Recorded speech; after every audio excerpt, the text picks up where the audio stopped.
madaxweynihii hore ee dawladda kumeel gaarka ahayd ee Soomaaliya Shariif Sheekh Axmed ayaa waxa uu kulan qadka telefoonka ah la qaatay safiirka Ingiriiska u jooga Soomaaliya labada mas'uul oo khadka telefoonka ku wada hadlay ayaa kulankoodu waxa uu dahaaranaa xiriirka u dhaxeeya mucaaradka iyo dawladda federaalka ee Soomaaliya iyo sidii ay u dhici lahayd doorasho xor iyo xalaal ah warar hoosan helena waxay sheegayaan in Shariif Sheekh Axmed madaxweynihii dawladda kumeel gaarka ahayd ee dalka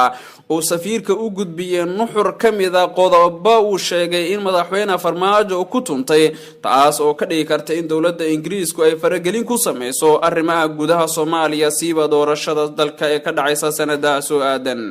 sidoo kale labada mas'uul ayaa waxay ka wada hadleen xiriirka u dhaxeeya dawladda federaalka Soomaaliya iyo sidoo kale dawlad goboleedyada siiba xiriirka hadda xumaade ee ka dhaxeeya Jubbaland Galmudug iyo sidoo kale dawladda dhexe ee Soomaaliya Shariif Sheekh Axmed ayaa safiirka u sheegay in dawladda hadda jirta ay caburun ku hayso maamul goboleedyada isla markaana xaqooda aysan ka helin labada mas'uul ayaa sidoo kale warar hoose helena waxay sheegayaan in ay si qoto dheer uga wada hadleen arrimaha cudurka coronavirus oo hadda dunida farabaan ku haya iyo shir ay dhawaan qabsan lahaayeen xubnaha mucaaradka oo dib loo dhigay sidoo kale ilo xog ogaale ayaa waxay noo xaqiijiyeen in labada mas'uul ay isla afgarteen sidii si wada jir ah loogu abaari lahaa hadda qodobada la isku hayo iyo in kursiga la isku wada yimaado si loo xaliyo tabashooyinka hadda taagan xubnaha mucaaradka qaarkood ayaa madaxweyne Farmaajo waxay ku durayaan in uu doonayo muddo kororsi taas oo ay beesha caalamka iyo xubnaha mucaaradku ay ka siman yihiin